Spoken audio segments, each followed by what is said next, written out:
चलिए देखिए, ध्यान से देखिएगा।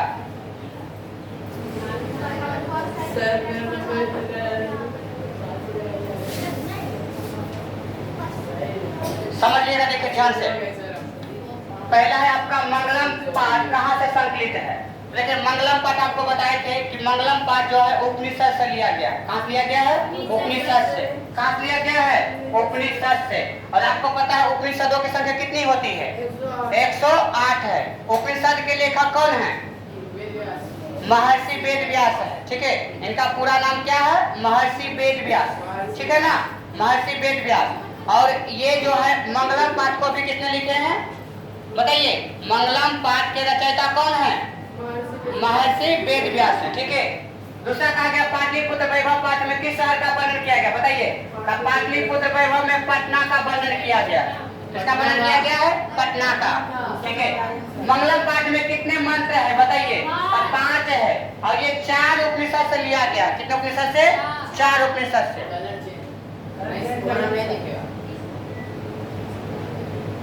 ठीक है, तो याद रखिएगा।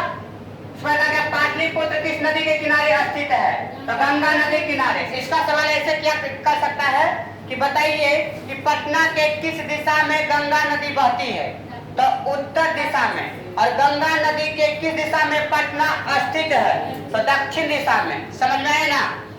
उसके बाद उपनिषद के रचनाकार कौन है? अभी बताए हैं। तो कौन है? महर्षि व्यास या वेद व्यास। ठीक है ना, महर्षि व्यास या महर्षि वेद व्यास। फिर पाटलिपुत्र का इतिहास कितना वर्ष पुराना बताइए? तब 2500 वर्ष। कितना वर्ष पुराना है? 2500 वर्ष, यानी 2500 वर्ष। सत्य का मुख किस पात्र से ढका हुआ है? हिरण्मयेन पात्रेण। कहीं कहीं पर आपको स्वर्ण पात्र या ज्योतिर्मय पात्र रहेगा, याद रखेगा। स्वर्ण पात्र या ज्योतिर्मय पात्र, कंफ्यूज नहीं होइएगा। ठीक है, स्वर्ण पात्र या ज्योतिर्मय पात्र। कुटनीमत है। कुटनीतम काव्य के कवि कौन है बताइए? दामोदर गुप्त है। देखिए, पाटलिपुत्र वैभव में 2 ग्रंथ की वर्णन किया गया है, 2 ग्रंथ की रचना का। एक है आपका काव्य मीमांसा, जिसका लेखक कौन है? राजशेखर है। और दूसरा आपका क्या है? कुटनीतम है। दूसरा कौन है? कुटनीतम। सत्यमेव जयते किस उपनिषद से लिया गया है बताइए? तो आपको पता है सत्यमेव जयते नान्यतम किस उपनिषद से लिया गया है? तो सत्यमेव जयते किस उपनिषद से लिया गया है? मुंडकोपनिषद से। किस उपनिषद से लिया गया है? मुंडकोपनिषद से। काव्य मीमांसा नामक ग्रंथ के रचनाकार कौन है बताइए? अभी बताए हैं, कौन है? राजशेखर है। देखिए, कई बच्चे कंफ्यूज यही 2 में होता है, काव्य मीमांसा और कुटनीमत। याद रखिएगा, एकदम दिमाग में फिट कर लेना है कि काव्य मीमांसा का लेखक कौन है? राजशेखर है। और कुटनीतम के लेखक कौन है बताइए? दामोदर गुप्त है। कौन है? चलिए आगे देखते हैं 11 नंबर सवाल। 11 नंबर में कहा जा रहा है सूक्ष्म से भी सूक्ष्म और महान से भी महान क्या है बताइए? तो आत्मा है। याद रखिएगा, सूक्ष्म से सूक्ष्म और महान से महान। सूक्ष्म मतलब क्या होता है? छोटा।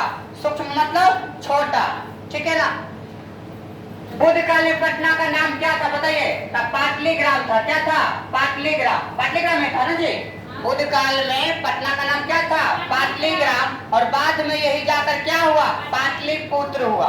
बाद में जाकर इसी का नाम बदला, क्या बदला? पाटलिपुत्र। और फिर वर्तमान में इसका नाम क्या पड़ा? पटना। अच्छा बताइए, पटना का प्राचीन सबसे पुराना नाम क्या है बताइए? कुशपुर या कुसुमपुर, है ना। और ये कई ग्रंथों में देखने को मिलता है। किसकी जीत होती है बताइए? तो सत्य की जीत होती है। किसकी जीत होती है? सत्य की। और किसकी जीत नहीं होती है? असत्य की जीत नहीं होती है। भगवान बुद्ध ने पाटलिग्राम के बारे में क्या भविष्यवाणी किया था बताइए? तो वे कहे थे कि यह नगर कलह, अग्निदाह और बाढ़ से पीड़ित रहेगा और यह क्या बनेगा? महानगर बनेगा। दोनों बोले हैं। क्या कहे? दोनों कहे हैं कि यह जो है आगे जाकर महानगर बनेगा। और महानगर तो बनेगा, लेकिन क्या? अग्निदाह, कलह से और क्या चीज? जल पुरस से हमेशा क्या रहेगा? भयभीत रहेगा। मतलब आग, बाढ़ और क्या चीज? कलह। कलह के मतलब क्या होता है? लड़ाई झगड़े। कलह के मतलब लड़ाई झगड़े। ठीक है। किसकी जय यानी जीत नहीं होती बताइए? तो असत्य की जीत कभी नहीं होती है। किस राजा के समय पाटलिपुत्र की रक्षा व्यवस्था अत्यंत उत्कृष्ट था बताइए? तो चंद्रगुप्त मौर्य। याद रखिएगा, इसमें 2 राजा का वर्णन किया गया है। कितने राजा का? 2 राजा का। पहला में आपका शासन व्यवस्था उत्कृष्ट की बात किया गया है तो चंद्रगुप्त मौर्य, और दूसरा में कहा गया वैभव, प्रिय दर्शनीय और वैभव सुंदर, तो अशोक के समय में। किसके समय में? अशोक के समय में, याद रखिएगा। बहती नदियां कहाँ जाकर मिलती है बताइए? तो समुद्र में मिलती है। किस राजा के शासनकाल में पाटलिपुत्र का वैभव अधिक समृद्ध हुआ, ये बताए हैं? अधिक समृद्ध और आपका प्रिय था। किसका समय में था? अशोक के समय में था। नदियां नाम और रूप को छोड़कर किसमें मिल जाती है? समुद्र में मिल जाती है। किसमें मिल जाती है? समुद्र में। और बताइए विद्वान जो है, विद्वान जो है अपने नाम रूप को छोड़कर किसमें को प्राप्त कर लेते हैं? किसको? परमात्मा को। किसको? परमात्मा को। यूनान का राजदूत कौन था जो पटना में था? कौन था जी बताइए? मेगास्थनीज। देखिए इसमें से आपसे पूछेगा, विदेशी यात्री पूछेगा कि विदेशी यात्री कौन कौन था, बताइए कौन कौन था? आपका था फरियान था, आपका जो है वेद सांग था, ठीक है, इतिसन था, ठीक है ना, और कौन था बताइए? मेगास्थनीज था। इसके बाद अनोरन्यान महतो महन, ये सब लोग किस उपनिषद से लिया गया बताइए? तो किससे लिया गया है? कठोर उपनिषद से। किस उपनिषद से? कठोर उपनिषद से, ठीक है। चलिए आगे देखते हैं, कंफ्यूज कोई नहीं होइएगा। आगे कहा गया आपका मेगास्थनीज ने अपने संस्मरणों में किसका वर्णन किया है बताइए? पाटलिपुत्र का। किसका वर्णन किया है? पाटलिपुत्र का। अच्छा बताइएगा, पाटलिपुत्र के जगह पर देता पटना देता तो पटना हो जाता, ठीक है ना।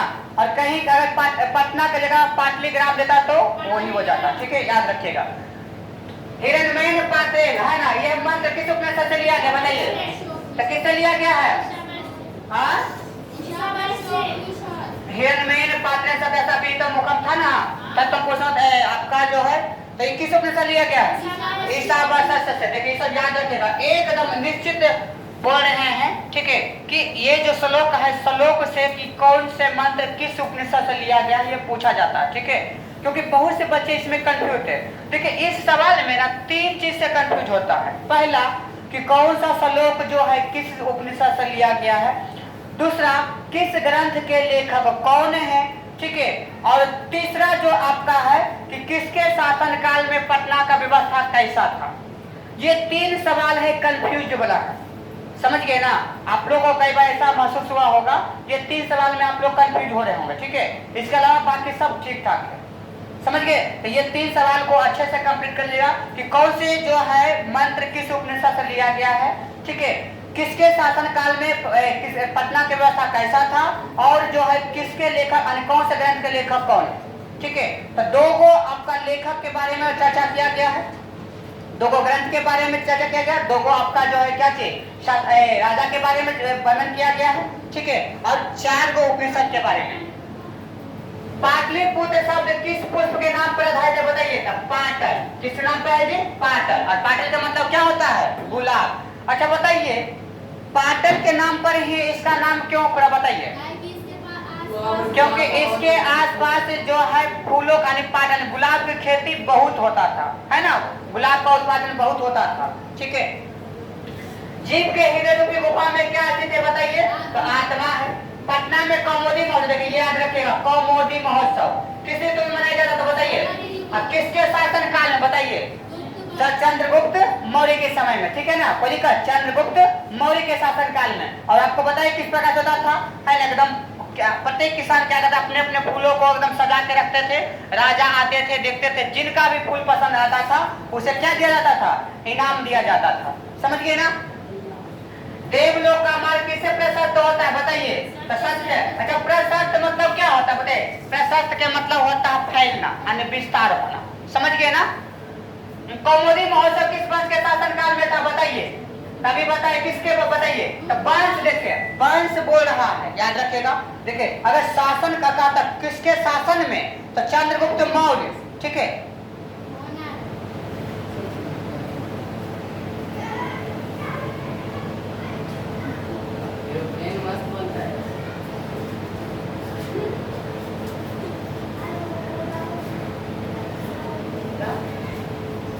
तो आज रखिएगा आपको किसके लिए? चंद्रगुप्त मौर्य, ठीक है ना। लेकिन अगर वंश बोलेगा, क्या बोलेगा? वंश बोलेगा तो कौन हो जाएगा बताइए? गुप्त वंश होगा। ये कंफ्यूज नहीं होइएगा। अगर शासक बोलेगा, शासक, तो कौन हो जाएगा बताइए? चंद्रगुप्त मौर्य। लेकिन अगर वंश की बात करें तो कौन वंश? गुप्त वंश। विद्वान अपना नाम और रूप छोड़कर किसमें विलीन होता है बताइए? परमात्मा में। किसमें? परमात्मा में। आजकल कौमुदी महोत्सव की तुलना किस पूजा से किया गया बताइए? तो दुर्गा पूजा से किया गया। ठीक है, चलिए अगला देखिए।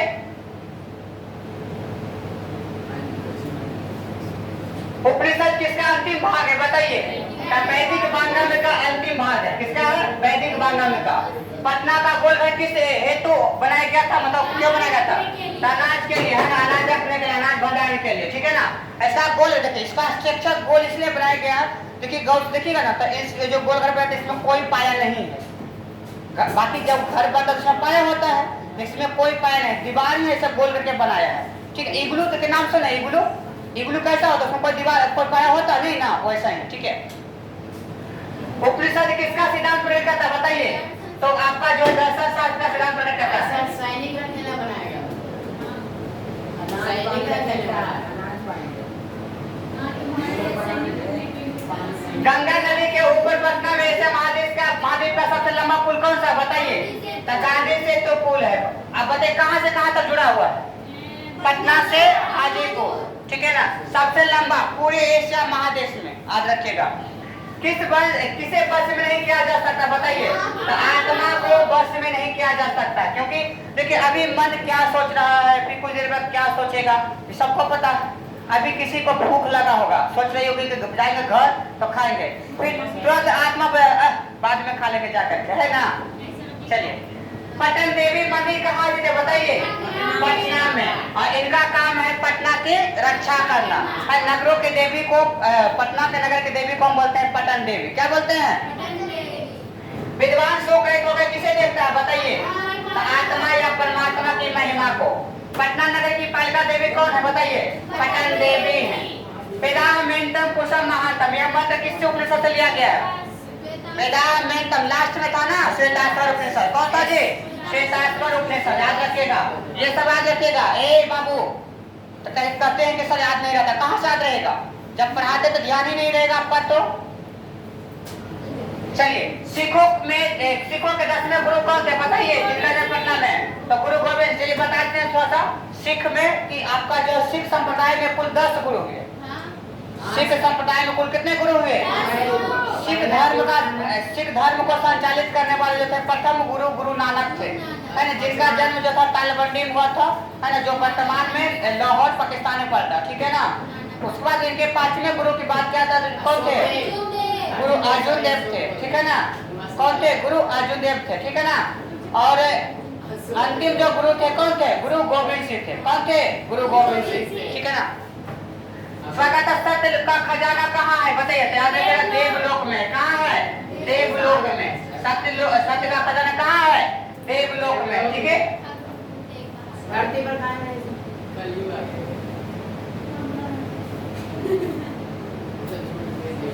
गुरु गोविंद सिंह का जन्म स्थान किस नाम से प्रसिद्ध है बताइए? तो आपका याद रखिएगा क्या चीज बताइए? गुरुद्वारा। ठीक है ना जी। पटना साहिब नहीं, पटना साहिब, पटना जो सिटी को बोलते हैं ना, वो स्थान का नाम है, लेकिन इनके जन्म स्थान का नाम क्या है? गुरुद्वारा। ठीक है ना। लेकिन अगर पूछिएगा कि सिख समुदाय के प्रथम गुरु नानक का जन्म स्थान क्या कहलाता है? तो नानकाना साहब कहलाता है। क्या कहलाता है? नानकाना साहब कहलाता है। ठीक है ना। परिकर नानकाना साहब। यथा नद्य संध माने किस उपनिषद का मंत्र है बताइए? तो किस उपनिषद का है? मुंडको उपनिषद का। किसका? मुंडको उपनिषद का। मध्यकाल में पटना लगभग कितने वर्ष तक जीवित रहा था बताइए? 1000 वर्षों तक। और इसका संकेत तो है मुद्रा राक्षस में मिलता है। किसमें मिलता है? अब मुद्रा राक्षस क्या है भाई बताइए? तो एक प्राचीन ग्रंथ है। मुद्रा राक्षस भी एक प्राचीन क्या है? ग्रंथ है। ठीक है। कौन अपनी पहचान छोटे समुद्र में जाता बताइए? नदियाँ। ठीक है। पटना शब्द के सबसे निकला माना जाता था पत्तन। याद रखिएगा, पत्तन यहाँ लिखा लेकिन पत्तन होता है। ठीक है ना। पत्तन क्या होता है? पत्तन। परम पुरुष और ईश्वर को प्राप्त करने का माध्यम कौन है बताइए? ज्ञानी या विद्वान पुरुष है। ठीक है, ज्ञानी या विद्वान। और याद रखिएगा, ज्ञानी पुरुष या विद्वान पुरुष जो है मृत्यु को भी पार कर जाता है। पूछेगा कि कौन मृत्यु को पार कर जाता है?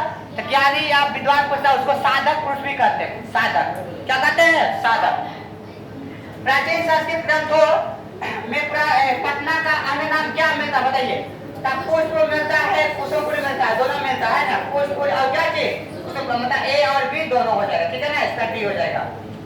उपनिषदों की संख्या कितनी है माने गए बताइए, तो 108 याद रखिएगा। अच्छा बताइए मंगलम पाठ में कितने उपनिषद से मंत्र लिया गया?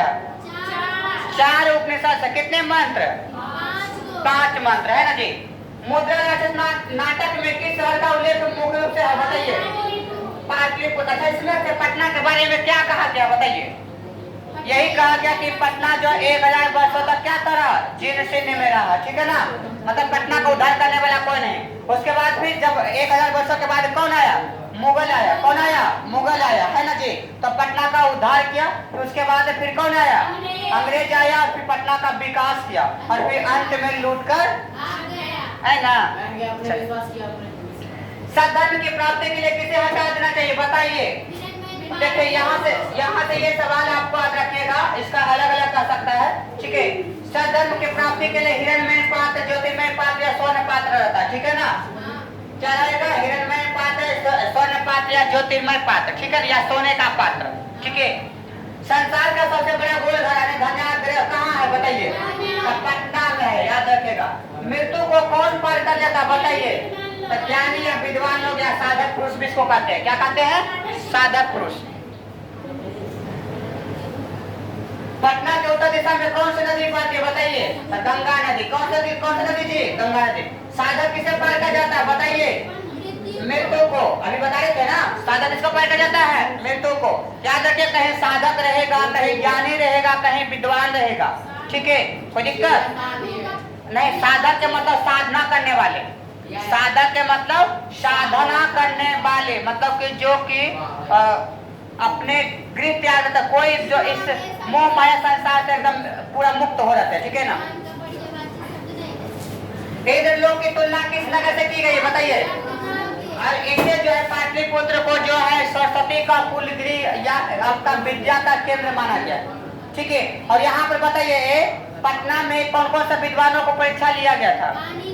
पाणिनि, पिंगल, बिहारी, बरूची, पतंजलि, ठीक है ना। महतो महियम का अर्थ क्या होता है? महान से भी महान।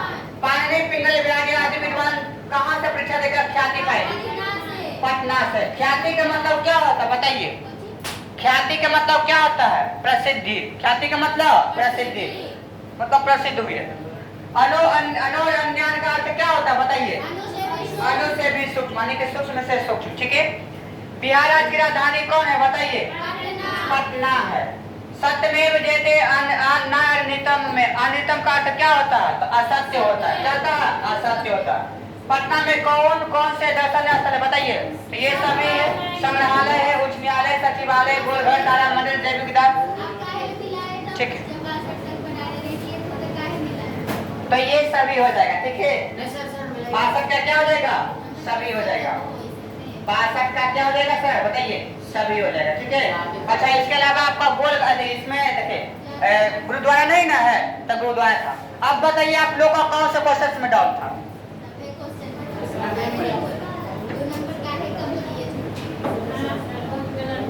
बताइए, बताइए कौन सा क्वेश्चन आप लोग का डाउट है? कोई क्वेश्चन में डाउट?